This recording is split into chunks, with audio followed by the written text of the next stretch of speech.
Alright y'all, welcome back to another video here. As you can tell by the title, we're tearing into the 6-liter that let us down, the one we put in the Ranger. It is Monday morning here. You guys will be seeing this video Tuesday, so I just want to give you guys a shout out and say, hope everyone has a great week this week. I know it's a little bit late. God, I get some I got anti-seize on my hand, and it's just it's game over. It's all over me. But I hope you guys have a great week. Be productive. Hopefully it goes by fast. I know the world's pretty crazy right now, but hopefully the light is at the end of the tunnel and everyone can get back to normal life and doing what they do best, which is having fun. We got Phil over here. Phil, are you having fun this Monday? Yep. Give everyone a little positive speech. Stop being so soft. Stop being so soft? Yes. All right. That's from Phil. Phil 2020. Stop being soft. So what we got going on, I'm going to tear into this. Not sure if we're going to find anything. The plan is just take it apart and see what we find inside as far as what's tore up. If everything looks okay, we'll just slap some bearings in there and be good to go. That's the plan. I'm definitely going to replace the oil pump. Going to look over the lifters, make sure the camshaft's good, just kind of tear everything apart. I know my last couple videos have been more of time lapses, but I'm doing more of the work, so it's tough to really film. I'm going to try to do a little bit better and give you guys some breakdowns of what we got going on. But I got the engine up on the stand, so first thing you do before you put it up on the stand is you take rear cover off and flex plate off, because obviously you can't get to it now. So I got that off. I might not have had to take the rear cover off, but depending if we do have to go to another engine or not, it's already off. So I'll get ready to drop the oil pan here soon. I'm going to drop the oil pan, take the heads off, take the rocker arms. So I'll do it in this order. I'll take the rocker arms off, then I'll take the heads off, take the front cover off, pull the camshaft out after we already take the lifters out, and oil pumps off, cam gear, timing chain will set to the side. Most of the stuff I'm going to try to reuse except for the oil pump. We're going to put an oil pump on there. Phil, is this not karma? What? For what? Oh, we don't need to check the bottom end. Don't check the bottom end. Just put it in there. One time we say don't check the bottom end ends up being bad. What do you think caused it to knock? Maybe it's that Chinese oil pump y'all put on there. That might have been Doug Cook. Just like looked down and was like, "Don't do it." We did it anyways, and the power of Doug made that thing start knocking.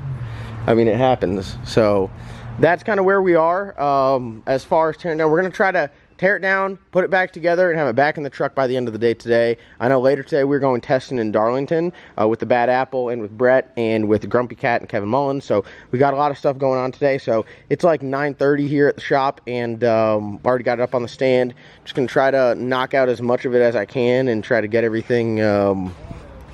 Okay, still got the spark plugs on this side. That's nice. This side we had to pull them out to get the manifold off, but hopefully nothing looks tore up. I'm really worried, to be honest with you, that the if it did have an oiling issue, that the lamb cams tore up. But from the, I mean, everything looks good. Yeah, everything looks good thus far, so I'm not too worried. But I will be worried until it comes out and I see that it is fine. What if just one lifter was bad and it just wiped it out? Get the MIG rig out.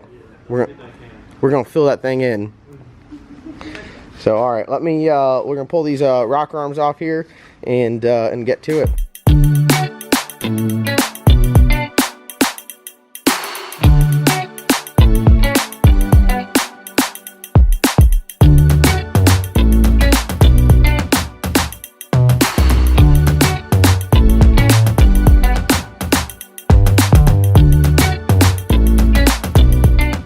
All right, so here we are, like a couple minutes in.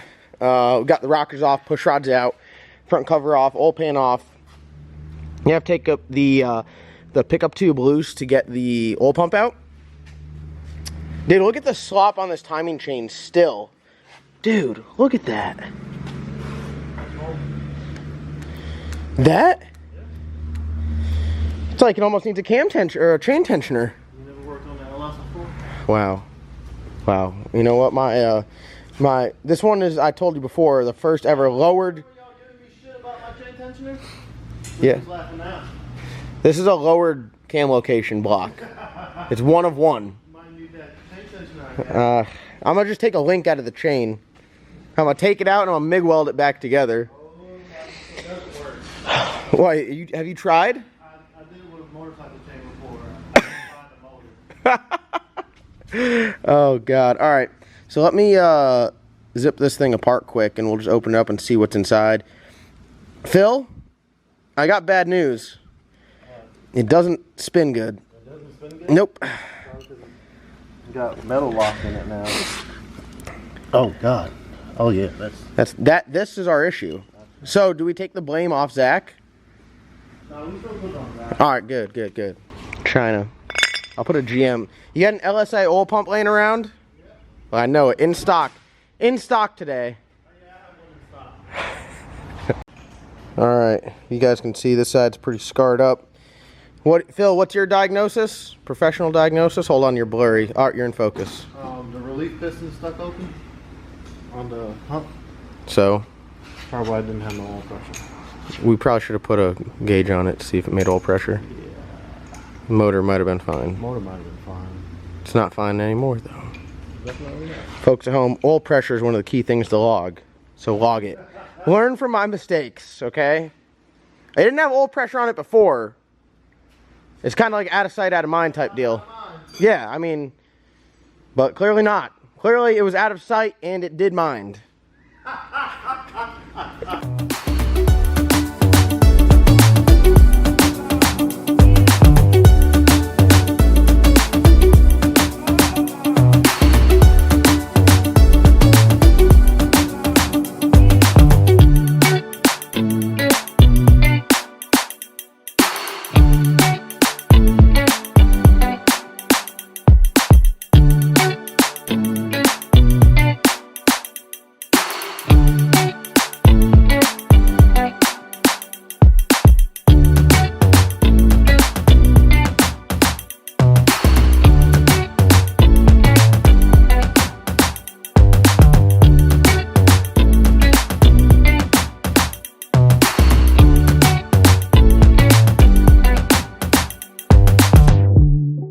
Alright, we got everything out, just a Bayer short block right now. Everything came out pretty good. My biggest concern was the lifters and the cam. The cam looks perfectly fine, looks brand new. No concerns about that. Slightly concerned about the lifters. Probably would put a new set of lifters in there, although these were a lightly used set of LS7 lifters. Not really sure, but time to turn this thing over, start doing the fun stuff. We're gonna crack the rod bearings and see what it's looking like. And I mean, there ain't nothing else to do now but tear it down and see what we got. All right, got everything turned upside down. I made a little mess, just with some water, so we swept it out, and we're looking good. Phil, what are your thoughts here? What are your thoughts? Give me your thoughts right now.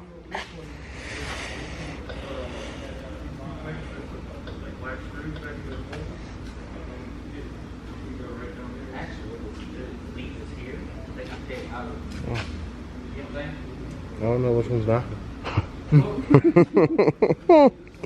How important is it to number them? Because I'm terrible at numbers.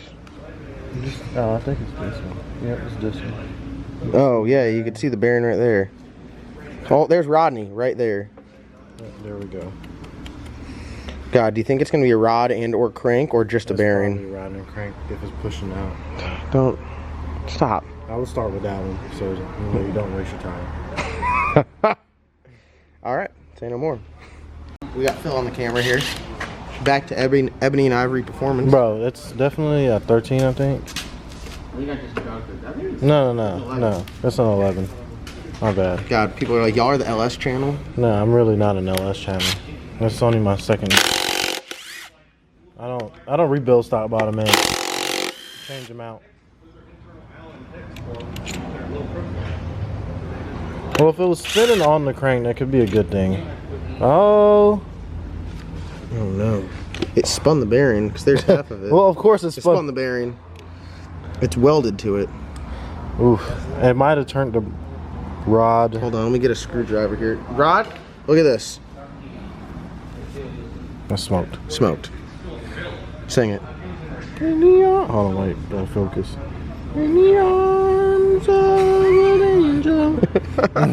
And that right there, folks, is the end of this engine for us. I mean, the block might live. Let me get a screwdriver and pop that out now. It moved itself over perfectly for us to. You're gonna have to take the other. No, I'm not taking anything else off on this engine. Just don't stab me in the stomach, please. It's the last thing I need. I mean, this one looks fine. It's under the other rocket. Yeah, smoked. Smoked. Yeah, it's smoked. I mean, I'm sure he polished. We'll get Joe C down here. He has the fastest hands this side of the Mississippi.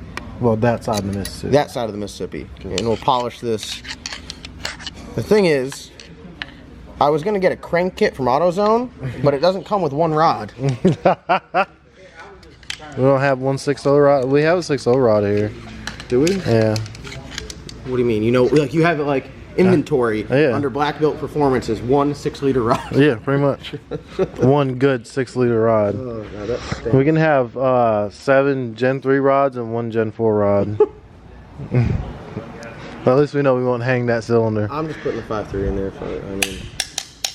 What if the 5.3 does the same exact back thing? to the 5.3. Well, you better check that one out before you put it in there.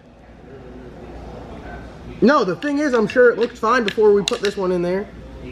Yeah, I mean, the oil pump probably killed it. Oil pump killed it. It's very rare that you put a LS motor in a car from a junkyard and it knocks. Very rare. Well, guys, there you have it. The death of the 6-liter. Going back to our roots. I tried to do something. I tried to do something nice for the people. You know what's gonna... I said, I'm going to give this truck away. It's not going to have a 5.3. It's going to have a 6. You know what's next? That thing. I might as well name that truck Rodney. That Rod's Yeah, it's no longer discount, so No. you might as well just name it Rodney. Rodney. Rodney. I tried to do something nice. Rodney Everyone's Snout Breaker. Like, I'm tired of these damn comments. People are like, you don't take pride in anything around here. And I'm like, well, let me put a 6-liter in this truck because it's better than a 5.3. Really makes no And difference. somebody in the comments will be like, but you put an eBay oil pump on there, what do you expect? I expected it to That was definitely the Corona pump. Yeah. But if anyone wants a 6-liter, hit me up. $4,000. God, I hate Zach. I'm still blaming Zach for this though. Zach sold me a dud. Nah, I just don't think this thing had oil pressure at all. No. Well, it's honestly, it's the way she goes sometimes. Well, sometimes she goes and sometimes She doesn't. she blows. As I like to say recently, it is what it is. It is You know what what I'm it gonna do? is. You know what I'm gonna do? I'm gonna put this rod cap back on there with half a bearing and I'm gonna sell it for like $400 and just bone someone else like I get boned. All right, Palmetto. All right, guys, there you have it. I'm gonna put a 5.3 together real quick. And Phil, I need those head gaskets. In Stock King, Black Belt Performance. Hit him up on Instagram. Go follow his YouTube. If Phil gets to 100,000 YouTube, wait, hold on, wait. If I get to 100,000 subs, I'll give away Phil's G for free. For free. Whoa! If you give away my G, I get the damn saucy chicken. No, if Phil gets to 100,000 subs by the end of June, give away the G. Give away. Say it. Just say it. I'm gonna just have to give away myself. You could buy more at that point. You could buy more G's. Say it. Lock in. Buy more G's? Yes. Lock in. No. Oh, wow. can't. Oh, wow, Phil. Hey. That's like if you get to 100,000, you gotta give away Camaro. No. All right. All right, guys. Thank you so much for watching. Like always, comment, subscribe.